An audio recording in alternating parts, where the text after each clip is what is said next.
I think that Mouse P.I came out at the perfect time, and it was absolutely not for the reason I was expecting. When I first saw footage of the game in early 2024, I was quick to write it off as yet another Steamboat Willie public domain sort of thing that may have even been trying to evoke some sort of short-term nostalgia to write off the success of Cuphead. I was cynical. I didn't expect much out of the game. But when their publisher reached out to give me a review key for the game about a week before it came out, I thought, you know what, sure. This could be a fun, short, nice little video where I rip into this derivative piece of media as a nice little break to myself between my larger projects. I'm sure that you could tell by the runtime of this video where this is going. Do you remember when the game was originally going to be called Mouse before it was renamed to Mouse P.I for hire? I have no idea when this happened, but I remember my first thought being, oh yeah, that makes sense. They probably didn't want to draw too many parallels to Mouse, the graphic novel by Polish writer Art Spiegelman that details the horrors of the Holocaust from the account of his father, a Holocaust survivor, all where the Jewish are personified as mice and the Nazis were cats. Oh hey look, the developers of this game are based in Poland. The game blew me away. Sure, it's about as derivative as I was expecting. I don't think the game has a single original idea under the hood of its 12 to 14 hour campaign, but it's not really trying to, and it's not afraid to wear its inspirations on its sleeve. The closest this game has to an original idea is its lockpicking minigame, which is a clever cross between a game of Snake and Morrowind's lockpicking. It's fun, but the last part is really only at first glance. It's just a maze game, and that's fitting for the mouse theme. Fun shit, it's got some good brain teasers. The gunplay is good, really damn good, but it's nothing that we haven't really seen before. It's not trying to do anything new. It feels closer to the newer Wolfenstein games than it does Doom, which I thought was a pleasant surprise. You'll be spending more time finding the best way to bottleneck your enemies, crouch under their bullets, and circle strafe in ways to use your enemies as bullet shields from the rest of the groups, rather than weaving around projectiles in a first-person bullet hell. And I remember thinking pretty early on in the game that all the game was really missing was just hordes of Nazis for me to gun down. The weapon selection is a little crowded. There's a lot of weapons in this game, but by the end of it, I was really only using the standard shotgun and the Tommy gun, both affectionately named the Boomstick and James gun, while occasionally dipping my toes into the Devarnisher and the loose cannon, an acid gun and rocket launcher respectively, when I felt like making things interesting. But that left the double barrel, pistol, melee, chainsaw, jarhead, and a couple more weapons that I don't even remember, all gathering dust in my arsenal, because the utility they might bring in just isn't worth it to me. The double barrel especially I found to be disappointing. It's not even really a double barrel, it functions more like the flare gun from Blood, encouraging these hit and run tactics to tag enemies and then dance around them, putting a Blood reference in a game that's already full of them, from the Tommy gun's alt fire to cultists throwing sticks of dynamite to the most obvious, I live again. Anyways, this is something that the Devarnisher already does, and does better with a larger surplus of ammo. The guns just feel like they weren't balanced enough, and every gun has this feeling of just not being a good weapon until you can upgrade it, creating this loop where you find a new weapon and think to yourself, wow, this will probably be good later, before you go back to your pistol or shotgun, which has already been slightly upgraded. Upgrades in general are kind of my biggest peeve with the game. You start off with movement tech like sliding and a dash, but later on you get access to a grapple hook, you can grab ledges from lower, while running Titanfall 2 style, but it's all given to you so late into the game, and more often than not, only used to help you get from one arena to the other, and never actually used within the combat, or integrated into the arenas in some cases. But maybe that's for the best, because I think if they did that, the game might have been even easier. I started the game on Super Sleuth difficulty, the equivalent of a hard mode, and even then I thought that it was a little too easy. I had my fair share of deaths, but it was usually from something that I wasn't paying attention to, or thought maybe I could cut some corners off of. I never really felt like I was outmatched by the game, and there were a handful of times where I had what I thought were cheap deaths, where something in the programming just fucked me over. But I don't want to get hung up on that for too long. The game has been updated quite a lot since I recorded this, so hopefully a lot of these problems have been fixed. But aside from some smaller enemies that pull out bombs that you can kick into hordes, the most you get to really fleshing out a lot of these arenas are element canisters that just explode in some capacity to make kills a bit easier, or dropping anvils or safes on enemies' heads like it's an old Looney Tunes cartoon. It's fun, it's really charming, I forgot to do it a lot of the time, but those are really the only ways you're going to be spicing up these combat encounters aside from what I've already mentioned. So some of you who have been following my channel for a while might have noticed a shift in format here. This is a little different from my usual take you along for a ride style of video that I love doing, and that's for a couple of reasons. The first being what I've already covered. Going into the game, the combat loop was what I thought was going to pull me into the game of the most and be the focus of the video, when it isn't. The combat, for the most part, while being very good, stays about the same throughout the whole game, never really ramping up in difficulty or introducing new mechanics or toys to the player, outside of some small scripted moments to let you play with some power-ups for a fun Cuphead or Popeye reference. All good and fun. The combat loop isn't even close to bad, but it did lead to some moments during the final third of the game where I was asking myself how much longer this game is gonna take because wow, I think these levels should have been a bit shorter, but I don't think there should have been less levels, which leads me to what I really love about this game, its narrative. Spoilers for the game beyond this point. If there is any spot in this video that you pause it because you want to go play the game and you don't want to hear where the story goes, let me know. I would love to hear it. We'd like to interrupt this mouse-tacular broadcast from a word from our sponsor. Do you struggle to sleep like this guy? Well, worry no more, for the mask from Men to Sleep will help you sleep longer, sleep better in the summertime. These easily adjustable and premium-feeling sleep masks are perfect for anyone who likes to take a nice little siesta in the middle of the day. Perfect for anyone part of the pro-nap movement. Everyone knows that a 20-minute sleep will improve anyone's day. Now, with the help of their integrated Bluetooth technology, you can listen to your phone music on your phone with the... I don't know what a Bluetooth is, but with the roaring heat of the summertime approaching, you can get the Manta Cool to cool your eyes down while you sleep in the summertime. Just cool those little beaded pucks in the fridge and then pick them back up when it's time to sleep, and you'll be chilly as a winter afternoon. Perfect for people like this guy to take a nice, refreshing nap during the heated summertime. Use the link below and use code TRAVGUY, all lowercase, to get 10% off your order. Order fast, order now. Thank you to Manta Sleep for sponsoring this production, and now let's get back to the video. It was the last stretch, and I was starting to get serious deja vu. The game opens in the final stretch, right before the final showdown in pursuit of this mysterious figure, with nothing more than fists and a mouser. Spelt M-O-U-S.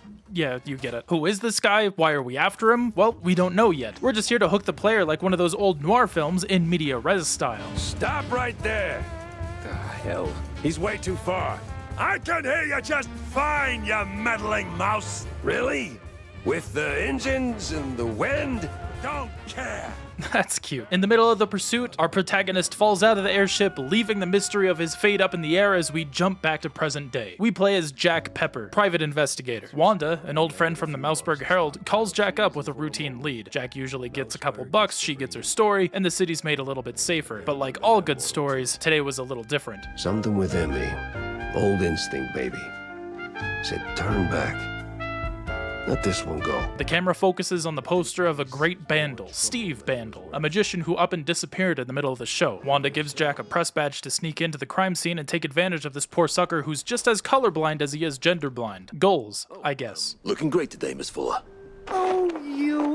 A recent newspaper dated 1934 speaks of Steve Bandal's assistants, one Betty Lynch, found dead and the case being promptly closed by authorities. Life's treated you pretty good, huh, Steve? Hey, Steve! After pulling a key out of his water torture cell to get into Bandal's green room, he finds an address for a Betty Fiddle, a stand-in assistant with an address. But right when Jack starts getting a little too close, the mob comes in. Interesting timing, not just by coincidence, but actively trying to hinder Jack Pepper. We find Do Betty, meaning second Betty. She sawed in half, stuck this way after Steve disappeared. She remarks who wouldn't want Steve disappeared, from women to local gangs, police, and that Steve was at one point rubbing shoulders with people in the Big Mouse Party, a political party, and that someone who might know where Bandal is might be his old stage designer. The stage designer. He tagged along with Steve and his new buddies and did some gigs for them. He's working in the opera mostly. Oh.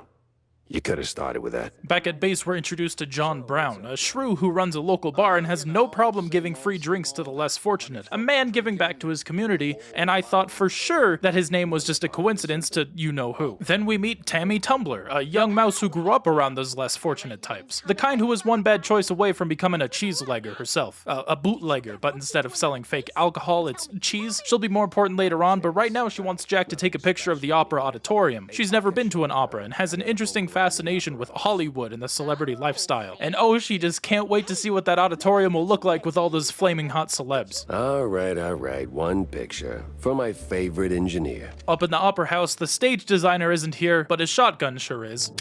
And just outside of this office is where things started to get really interesting for me. There's a painting of John Brown in here. Not the John Brown from earlier, but I mean the real-life John Brown. This is a parody of a real painting from 1942 called The Tragic Prelude, focusing on John Brown, famous for arming slaves and killing slave owners during the build-up to the Civil War. A fascinating point in history that, if you happen to be raised in the South, you might have grown up being told that this man was a terrorist. And then down in the back of this picture, you can see the shrews taking the spot of the slaves in this picture. I really didn't know what to think at this point. The only coherent thought that I could think of when I first saw this painting was to think that they better have a good reason for this in the story and actually do something with this, or else this is just gonna come off in disgustingly poor taste. They do something with it. Oh god, did they do something with it. Bandal's old stage designer was taken hostage and overheard the guy saying that they gotta wait for killing Stilton during the intermission and loading the big gun. They're talking about Cornelius Stilton, a mouse running for mayor and, better yet, one of Jack's old war buddies from the Great War. Though in this world it was called the Quite Big Affair. I'm gonna keep referring to the Quite Big Affair as this universe's World War I or Great War, but there's a lot suggesting that, like a lot of things in this game, it sort of amalgamates World War I and World War II. We could find a newspaper later on from July 17th, 1919, just over a week from when the Treaties of Versailles to end World War I was signed by 32 countries, but the image in the newspaper is parroting the infamous VJ Day from 1964. Now, do you think that this kiss was more consensual in this world, or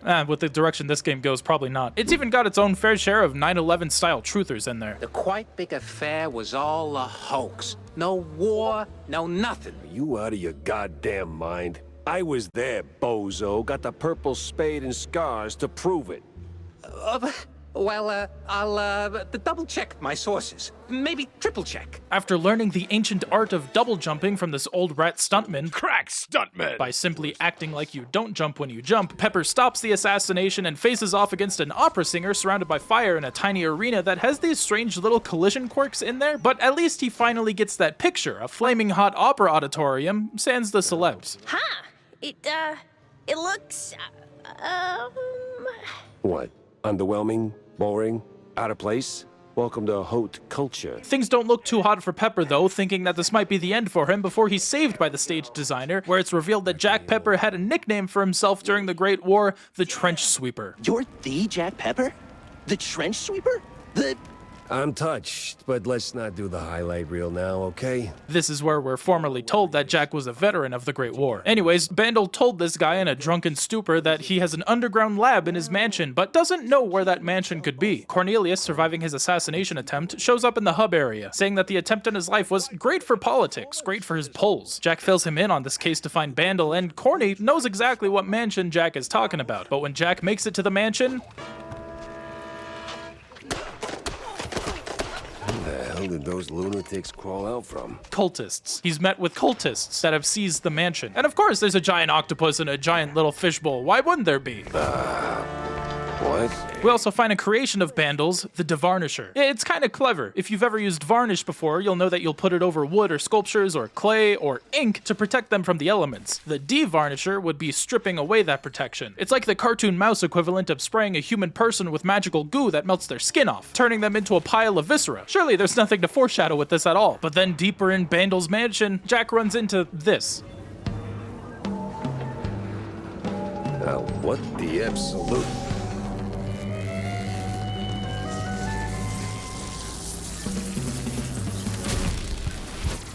Ladies and gentlemen, prepare to be annihilated. Dear God, what is this? The incinerator drone? I don't even have my morph ball yet. I'm just a robot. Mozzarella on a stick.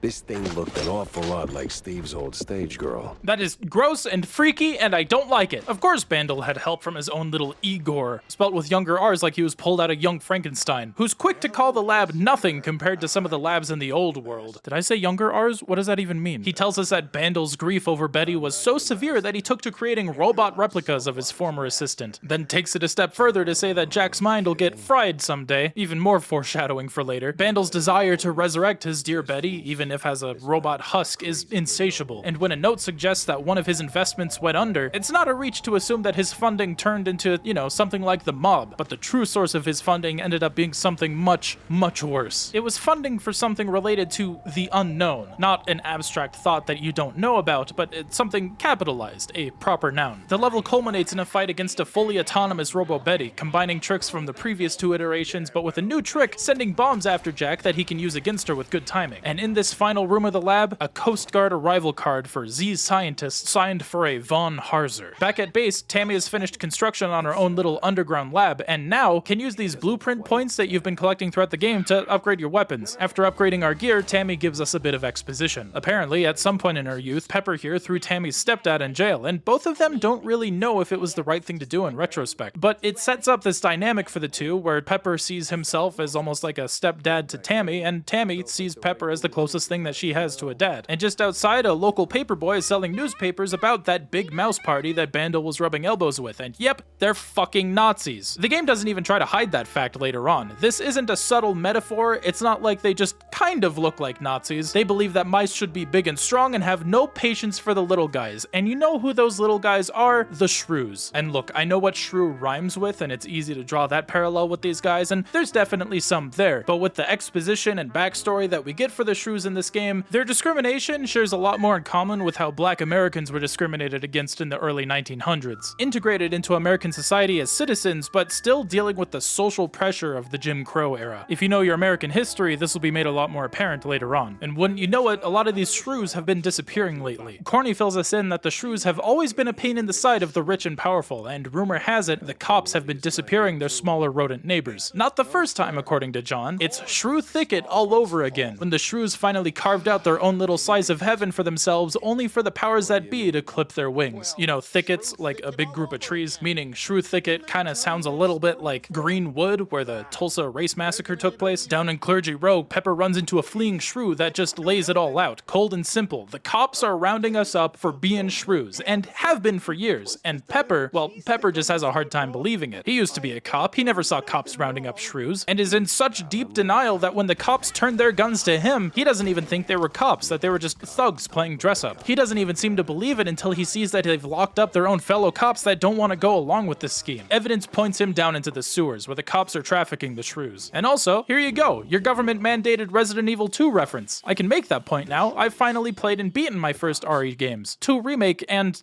5... And down in those sewers, we find a big-ass alligator reminiscent of Vulcan Raven from Metal Gear Solid who believes in his own little gator version of Valhalla when you kill him. At last. We learn to use our tail as a propeller after this.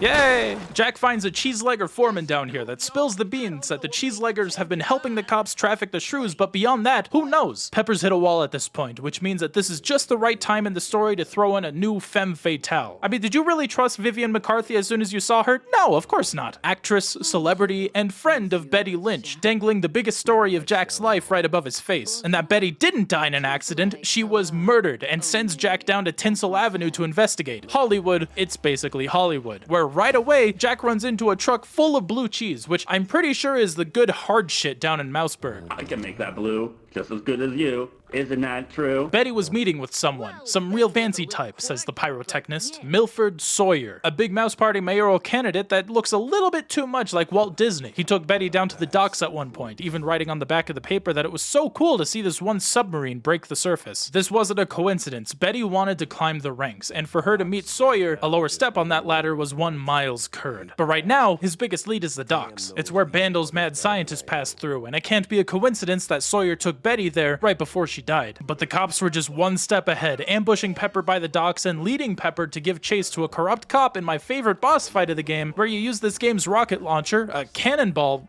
cannon, in a game of whack-a-mole, whack-a-mouse, against this piece of shit. Sometimes you knock.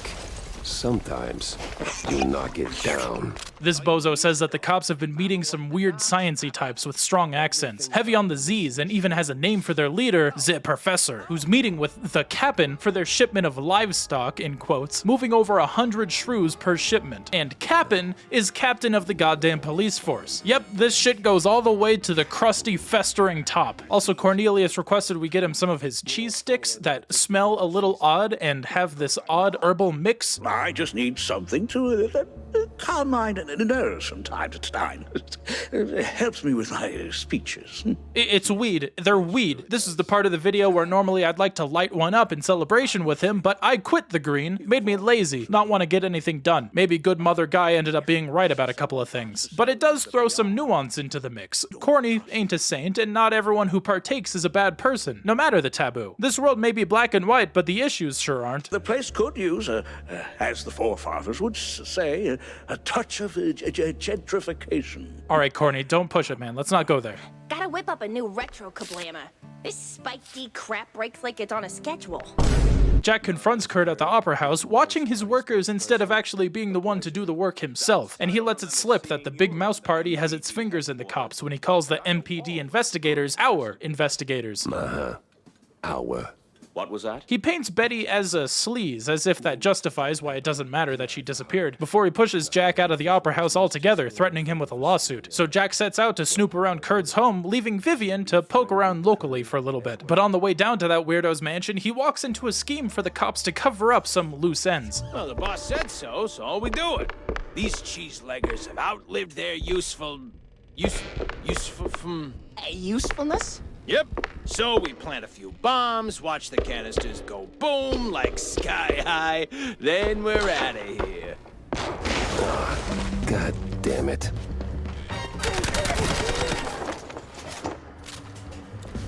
Oh, man, you really went hard. What's this raid about, huh? What are you coppers up to? I don't know, man. I'm just following orders. Really? I'm sure you can do better than that. The boss said, plant a few bombs, watch the canisters go boom, like sky high. He said we gotta clear out the swamps, rid him of those cheese-legging scum. They're no good no more. Outlived their useful. All right, enough. I get the picture. The cheeseleggers have outlived their usefulness to the cops, but the cheeseleggers got a trick up their sleeves, running up to Curd's mansion for safety, leading Jack right to where he needs to be. But who happens to be right on that path up to Curd's house other than the cultists themselves, feeling too perfect to be a coincidence? Got an eldritch feeling about this. Come and poach ya. Coppers, cheeseleggers, cultists, all working together in some unholy union. That must be how some of the cops are getting their hands on the blue. Pepper couldn't help but feel like the big mouse party was just using him to get rid of the cheeseleggers, doing all the dirty cops' work for them. It was just like the war, big bureaucrats sending out the everyman to do their dirty work. This seems to be what drives Pepper to do what he does. He knows people need help, real people, good people. He could never retire from this job knowing that he could make a difference, but it sure helps Jack sleep better at night hoping that there's other Jack Peppers out there. There are other Jack Peppers out there, I'm sure of it.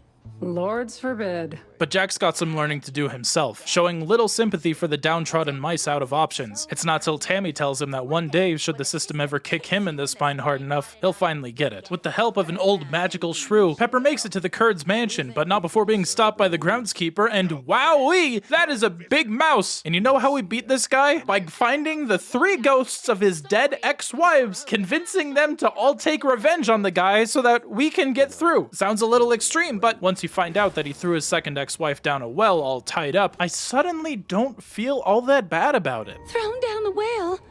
Just like that? No sorry, hun?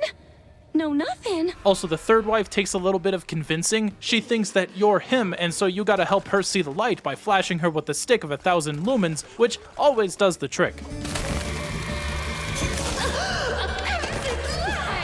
Pepper makes it inside of Curd's mansion and finds a map of an underground subway system, but is then put face to face with his illegitimate half-shrew daughter. And when that phone across the room starts ringing, he's got a gut feeling that it's for him. A mysterious voice claims that Betty Lynch has been scratched out of the picture and that the Curds have crumbled. Cutting to a news broadcast saying that Miles Curd has been found dead, and Jack, taking pity on little Millie Curd, takes her down with him to be part of the hub. The BMP has been taking tabs on the cultists, showing interest in a secret show and a Mangia and Mangia, who Tammy's old cheeselegger friend knows all about. It's the big Mangia and Mangia secret show full of clowns, mimes, and the whole circus fair that Pepper just loves. But if there are mimes, I'm punching through their glass box.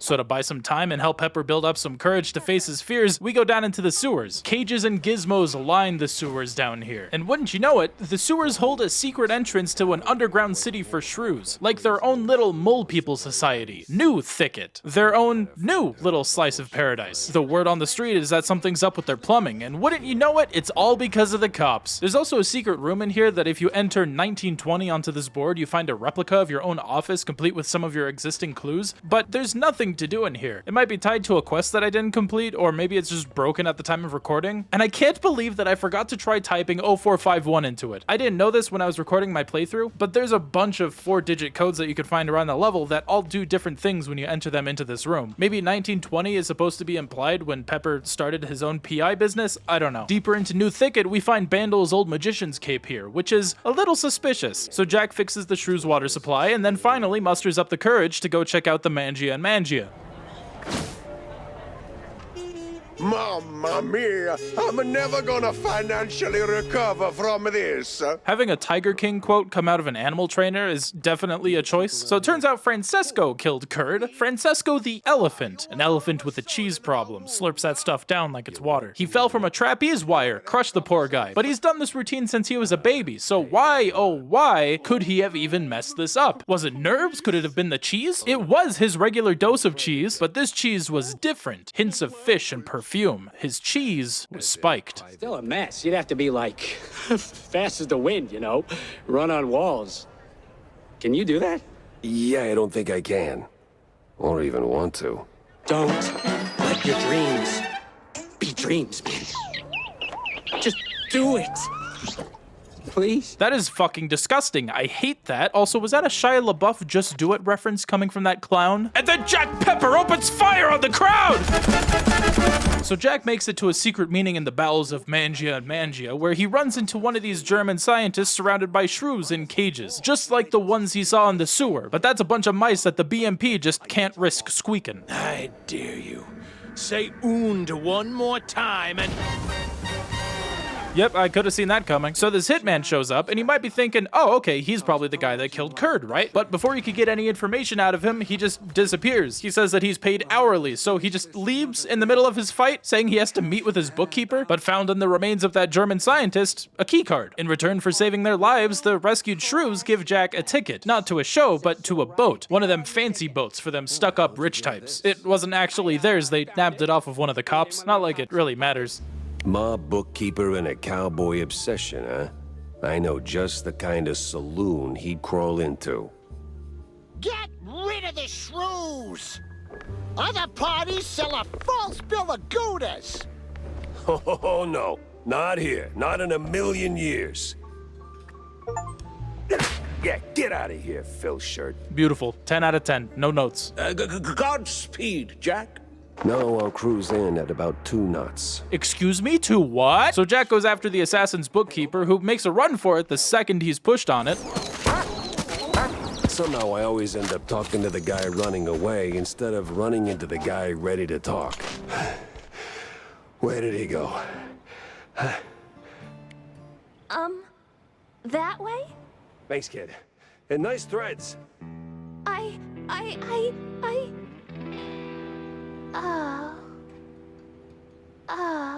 What is happening? When I first saw this, I thought this was the bookkeeper in disguise. I had this whole note about how I was impressed with his whole voice training, but no, she wasn't lying. She points us in the right direction, and this NPC turns out to have been a real person, a real fan that showed up at one of the game's booths at a convention, and they just loved her cosplay so much that they put her in the game. That is really cute. I'm really happy for her. I say with no jealousy in my voice. No, seriously, this is really cool. So we drop a piano on him. I'm gonna go get the papers,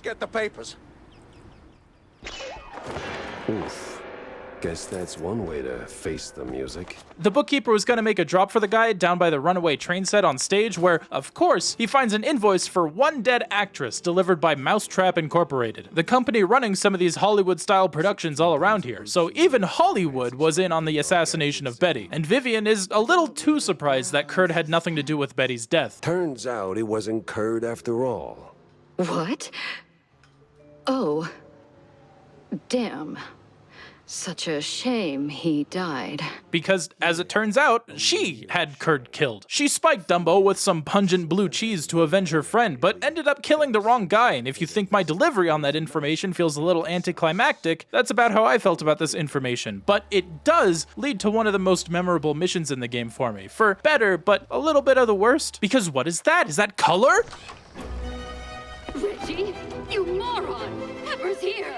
Holy sweet mother of God, do you know what this means? This isn't just a black and white lens to view the world. This isn't some monochrome filter over our screen. The view of Mouseburg and everything else in it, literally black and white. Think of the connotations, the implications for this world. What this could mean for Jack. It means nothing. It's just a Wizard of Oz reference right down to the Emerald City. I don't know, I guess I thought that since there was so much emphasis on ink being the lifeblood of this world and that Hollywood found a way to turn that ink into color, I was expecting more. In the end, I'm kind of glad that they didn't, unless they could tie this potentially epistemic rupture into what's otherwise a fairly grounded story about the powers that be disappearing minorities. It's probably for the best that they just kind of let this be a fun, memorable moment in a level. But man, I was really hoping that this was going to be like our big episode 3 mindfuck sequence. Like when Dusk did all that weird gravity shit and Ultra Kill. Oh, we'll get into that in the next video.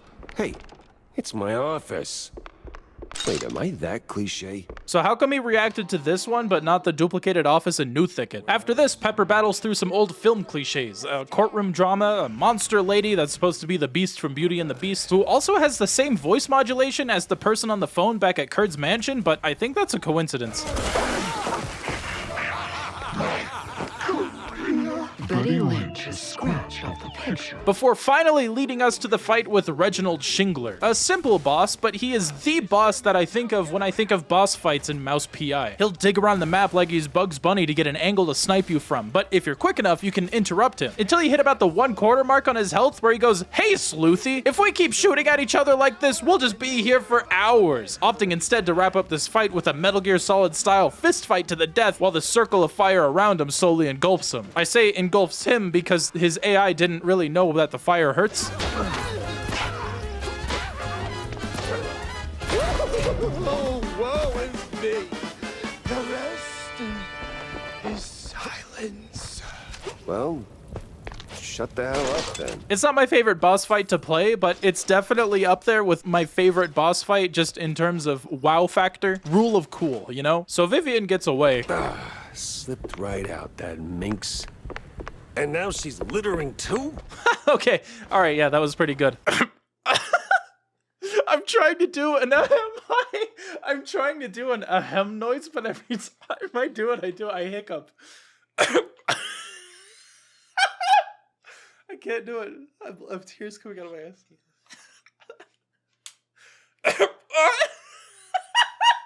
I'll just say it. I can't make the noise.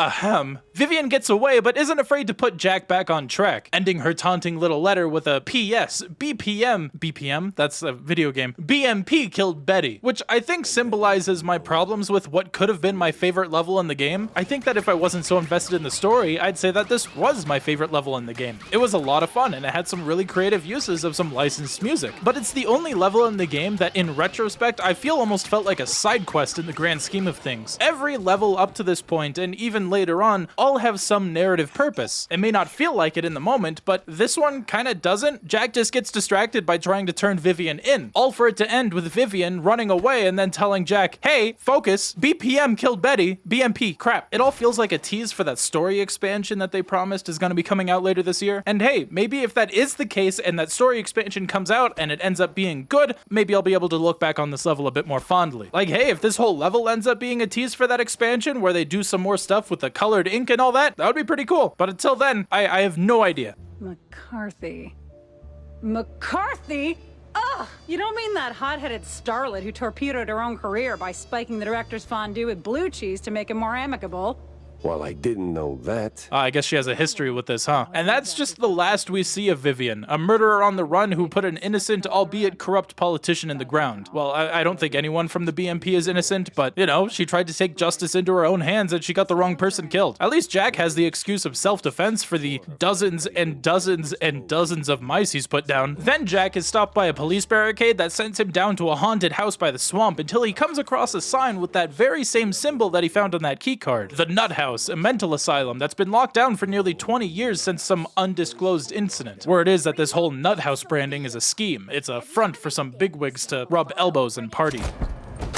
Let me slip on my red shoes and let's dance. You don't have red shoes, Jack. They're gray. Everything here is gray because you can clearly comprehend what color is. Tammy might have been onto something because this place definitely was made into a front for some bigwigs, but not for any benign purpose. A record from Von Harzer, Z Professor, can be found expressing his frustrations with Steve Bandal. Yeah, remember that guy? But almost as if being punished for getting too close to solving this thing, Pepper is put into a decontamination chamber that very much isn't a decontamination chamber. And I thought, oh, sweet, maybe this is our mandated clusterfuck dream sequence that every indie game needs to have around the 3rd episode of the game. That's not an insult. I fucking love this stuff. I mentioned it earlier with Dusk and Ultrakill. But since Mouse P.I. is a much more narrative-driven sequence, I thought, yes, this is a perfect chance to really dig into Jack's psyche and put his backstory, exposition, and all that juicy shit on center stage. But man, I don't know, maybe I just had a sour taste in my mouth from the level previous with Vivian getting away, but this just all felt like a weird direction to take this. And I don't even fully know why I feel this way. In theory, this is everything I wanted it to be. It's Jack tripping balls and getting a surface level look into that psyche, because it makes me ask some interesting questions, like why is he being haunted by visions of Curd's kid here? Is it because he feels guilty for bringing Vivian into this only for her to kill the wrong guy and leave this kid an orphan? That's a really cool direction to take this. But what we get is just the tip of an iceberg that we don't get to see the rest of. And then he runs into a literal talking brain. You can be of use.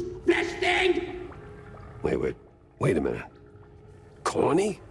That you in there? Literally, what made you think that Cornelius is in this brain? Is it the stuttering? Okay, the stuttering makes sense. Never mind, I take it back. So what do you actually want? Fill me. I'm always saying this. So Jack is brought face to face with some barbaric instruments that are meant to suck the blood of any creature put into it. A huge revelation that Von Harzer and perhaps in extension our old friend Steve Bandal had been sucking all the blood out of the test subjects they bring here, and who do you think they were experimenting on? It sure wasn't the mice. Anyways.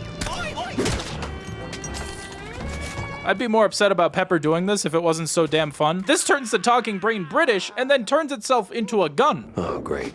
A talking, burping gun. Exactly what my life was missing. All right, that has to be a jab at High on Life, right? I don't know what else it could be. This ends up giving us the Jarhead, shout out Dan Olsen, that's about as useful to our weapon kit as the Jarhead sequels themselves. I don't know, it stuns all enemies except bosses, doesn't do any remarkable damage, and just isn't very practical when I already have enough tools in my kit to keep enemies stunned as is. The novelty of it is cool, but I never really used it unless I felt like I needed to be using it. And the eventual alt fire you get for it is just okay. But at this point, the only weapon I really felt like was worth using was the James gun, and maybe the shotgun if I felt like I was getting cornered because of its penetrative properties. Penetrative properties was my band in college. Diagnosis: severe ego stroke, an example of what happens when a talented composer keeps hammering at the same tune notes ad nauseum and demanding recognition. Hey, that sounds a lot like what I'm doing with this YouTube channel. Oh. Did that actually happen, or am I finally losing it? So do you remember that capitalized "the unknown" from Bandal's notes way earlier in the game? Holy moly, Gun, you seen this? Gun, are you... Oh. Huh. I'm not tripping on cheese fumes no more. What the hell happened here? Oh, hell. Wait, was that a double jinx? Do those stack? Jack is sober right now. All of this is real. All of this is happening. Steve Bandal, from his work with the BMP and a little bit of occult magic, discovered a world between worlds. A cosmic horror Lovecraftian plane with a touch of hell thrown in there for good measure, because God forbid a shooter like this not have an explicit callback to Doom in it. Those are literally cacodemons, exclusive to this level. They aren't just reskinned flying drones, they are a whole ass new enemy. Gears of... what? What? So we finally come across Steve Bandal, the character that was teased from the opening cutscene of the game and post the final level, where he's even got some magical powers himself. And what do we get?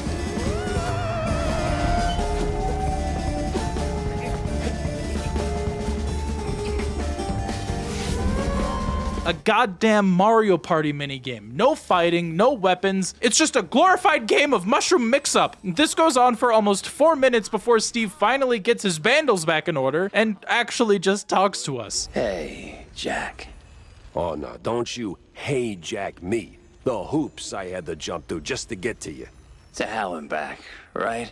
And it's great, right? Their reunion for a character that we've never properly met and only heard of talked about in the game gives us a really sweet moment. You can hear the reluctance and defeat in Steve's voice as he recounts what happens. His ventures into the unknown started right after the war, getting that local cult to help out until he found out that the one ingredient that he needed to open a portal to the unknown was ink, blood. A reasonable person would have stopped there and thought, no, let's not do that. But Bandal wasn't one of those people. Did I mention that Bandal was one of Jack's war buddies? Him, Cornelius, and Steve were all like the invincible trio. It's a big deal for the story. But better yet, it turned out that it was Betty, his old assistant, that introduced him to Von Harzer, who'd also been trying to open up a portal to the unknown, and had his own fucked up Nazi idea of how to get enough blood to open the portal, kidnapping minorities, giving Steve this whole fabricated story about how shrew blood is just more efficient. And by the time he'd realized that he'd made a horrible mistake, it was too late. Cultists were circling his home, the BMP was getting involved, and all he could really do was run and disappear to where no one dares follow. The thing is, that portal that we entered in the nut house to get here, that wasn't the same portal that Steve used to run away. That was another portal by Harzer himself, which puts Bandal in a spot where he begs Jack to head home and destroy his U-boot while he just stays in hell in some sort of self-imposed exile. I initially wrote in my notes that I thought that it was weird that Jack would just leave him in hell rather than trying to bring his friend home or at least have him face justice for what he had done. But with the cops and politicians all being dirty, bringing him in would probably just end up with Steve riddled with holes or just released scot-free to avoid incriminating anyone else, and most likely it would be the former. And man, I'd be lying if I said this shot at the end of the level didn't hit me. Seeing Jack, Steve, and Corny all together in this photo from when they were back in the war, so young, full of hope and patriotism, naive to the fact that they'd be thrown into the trenches of smoke, gas, and lies all wrapped in flags, it got me. It's a beautiful little moment that I didn't expect from this game. Anyways, that U-boot thing wasn't a metaphor. Jack didn't know it, but Wanda points out to him that there's an old submarine that surfaces once in a while in the harbor with some old world markings on it. And if I was a betting man, I'd say that it's the same one that Soyer said was so cool to see in his letter to Betty. Tammy is here by the harbor for some reason. Not really explained why, but I think that it's nice that she doesn't feel a need to explain why she's here, and good on Jack for not feeling like he's pushing her to tell her why. Anyways, she's here to help us build a diving suit to send us into the harbor, and we're sent to go pick up 3 pieces for it. It's like one of those old Doom maps where you gotta go find different colored key cards and I'll bring them into the center of the room. Kinda like Doom's episode 2 map 6, but not nearly as annoying. A little annoying, but not that annoying. Also, I know that wearing a diving suit on its own isn't explicitly a blood reference, but like, come on. Come on. So Jack finds an entrance to the Professor's submarine, who before I even start shooting tells me to stop breaking his submarine.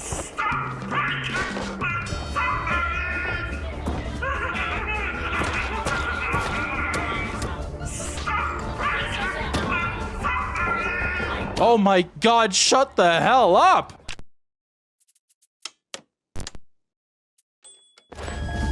It's a shame too, because otherwise this is a pretty fun boss fight that's ruined by this very strange bug. Each of these batteries is protected by a turret. Once you destroy that turret, you find the battery it's connected to, and as it goes on, each battery becomes more and more difficult to find. It's neat, especially once they throw in a Metroid-style escape timer to keep you on your toes. I sure didn't feel that way in the moment, though. Anyways, Jack kills Harzer. I accidentally paused my recording, just take my word for it. It turns out that the BMP recruited these German scientists about 3 years ago. In this timeline, Operation Paperclip already happened even though World War II wouldn't have been finished yet. And all of this leaves us with just 2 loose ends on this conspiracy board. The cops and the BMP. We know they're in cahoots, it would be wild to say that they aren't. But the BMP has been wrongly accused before, so even though we know that there's something deeper going on with these Nazis and their involvement with the cops, there's still a slight air of doubt in the air. And if they are guilty, which we know they are, they wouldn't be doing themselves any favors by having the shrews all manning the furnace room in this boat, doing repairs while all the mice enjoy their parties. Jack can't get into this boat party without a proper invitation, but lucky for him, a couple of these very round mice left their card in their room, which we can steal to get in. Along the way, a certain Nazi mouse stops Jack, knowing that he's press, thinking that his wife is cheating on him, and he wants Jack to get proof of it. He knows that his fellow Nazis are eyeing her up, but this guy, he's too Sigma to go look for his girlfriend. That's not a joke. That's actually what he says. Now, me? I'm a proud Sigma, see? It's beneath me to go around looking for her. but you... I gotta say, making a Sigma male joke but having it unironically spouted by a Nazi, that's pretty good. Anyways, I found out that his girlfriend is sleeping with one other guy, but I didn't tell him because I don't care, he's a Nazi. And you know who else is a bit of a Nazi? The police captain. Rubbing elbows with the BMP, and Pepper tries to take a picture of the guy incognito, but the game suddenly remembered that it's a video game, and we can't have a moment go like this without a boss fight. And in some ways, I'm almost glad that it did. I think that it would have landed better if this was ruminated on and maybe foreshadowed a bit more, but Jack forced to face off against the man that he looked up to back when he was a police officer himself? That's some good never meet your heroes shit. The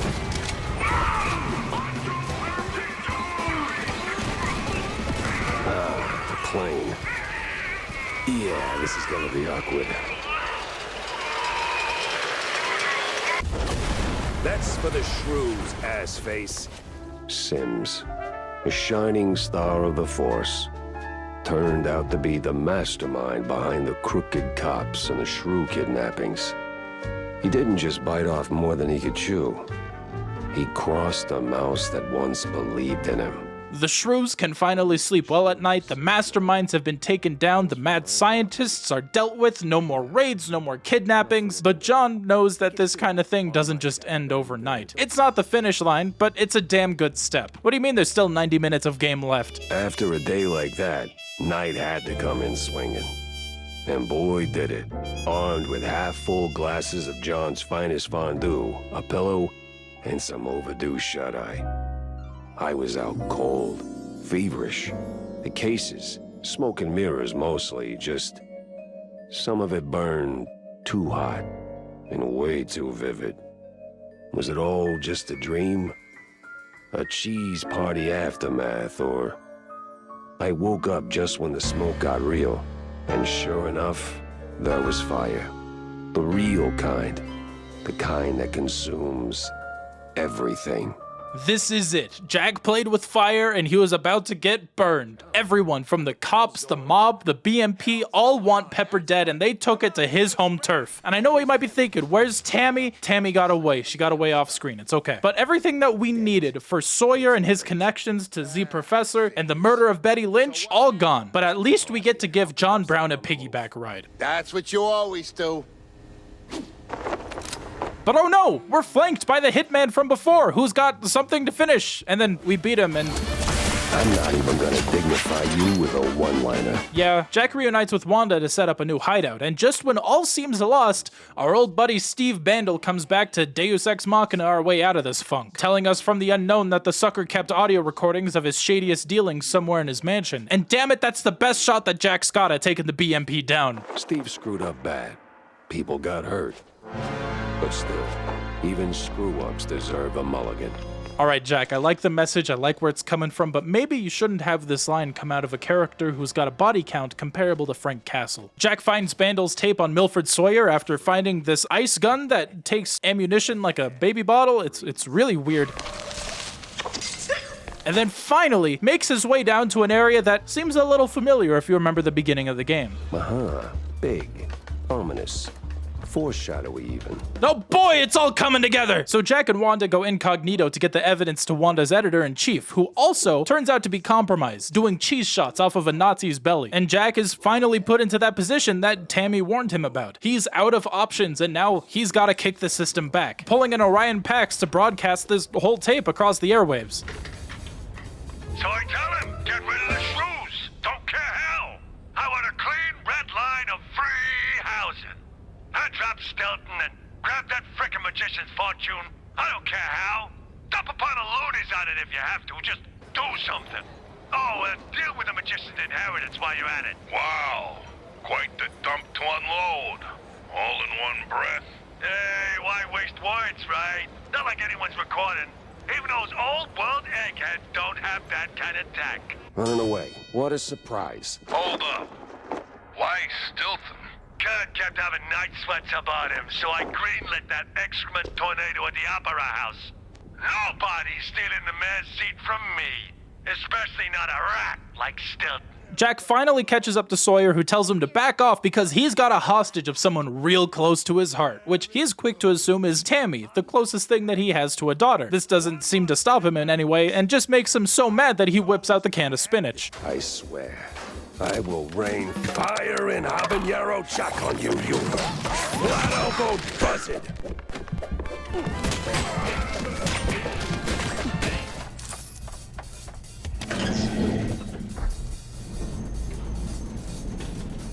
It was the last stretch, and I was starting to get serious deja vu. Alright, so this is literally the opening level of the game. Everything happens beat for beat up until the final part of the game, except you find a couple of extra newspapers, like the one that basically confirms that Project Paperclip already happened. But gameplay-wise, it is literally the opening level of the game, but with harder enemies and your full arsenal. It's sort of like a Doom Eternal master level sort of thing. And you already remember how this ends. You rocked the boat too hard. This is where you fall down. What a crappy...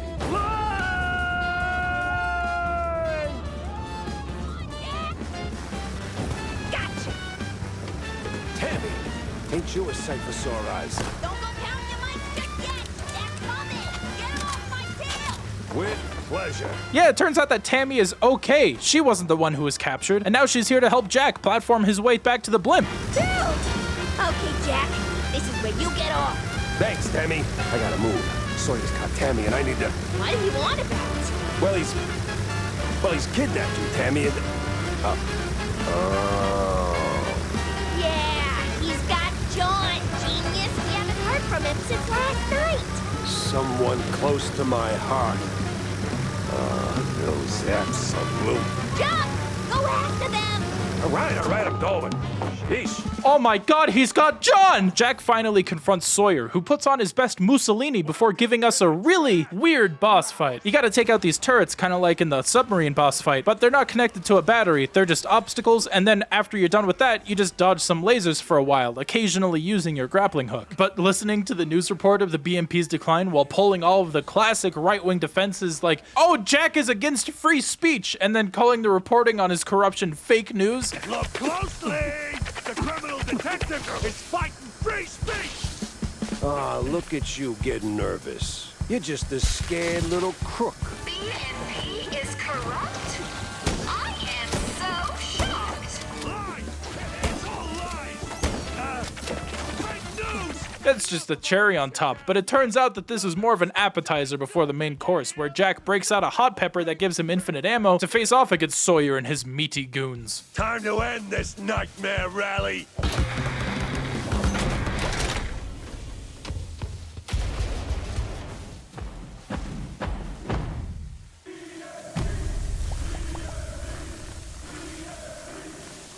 I must squash you like a bug. Your goons go down, then I'm coming for you. I was supposed to save this for a special occasion. Oh well. Excelsior! Something. I used the James gun for most of this, but once I remembered that it was infinite ammo across the board, I just switched to the loose cannon and went crazy with it. But eventually, after enough punishment and sucking down enough cheese to kill a man, Jack takes Soyer down and saves John.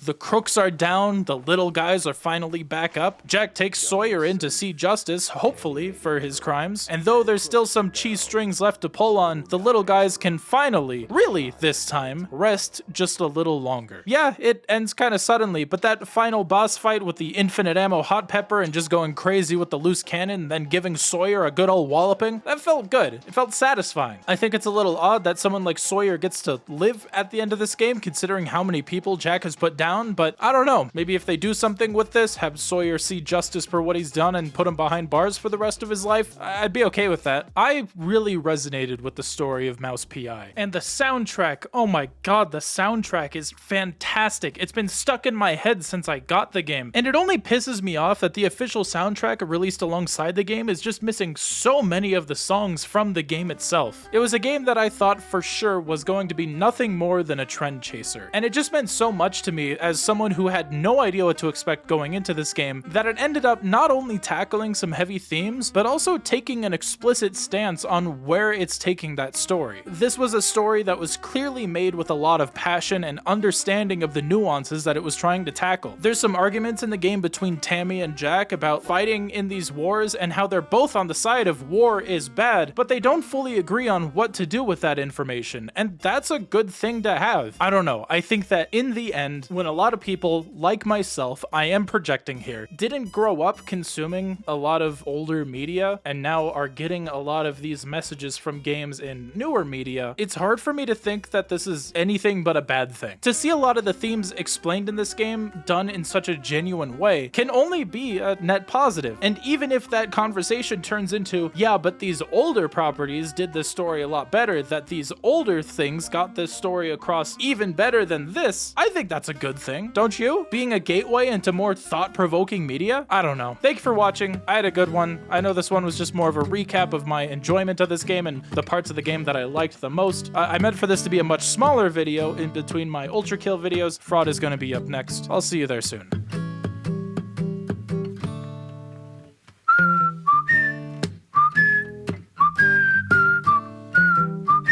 Also, before I go, a quick shout out to the qualifying patrons. Did you know that if you pledge to my Golden Guy tier, I'll shout you out in the next video that you pledge on? Join in the ranks of people like Paro, or you could join the Platinum Guy tier, and I'll shout you out on every video, putting you alongside Carcino, Titan the Deer, Blue Night Boy, and Thickless Mage, International Treasure. And also, I was told to moan this one, fucks for V-Bucks! Apparently that's a service I offer. I had no idea. I feel like I need to go wash my mouth out of soap.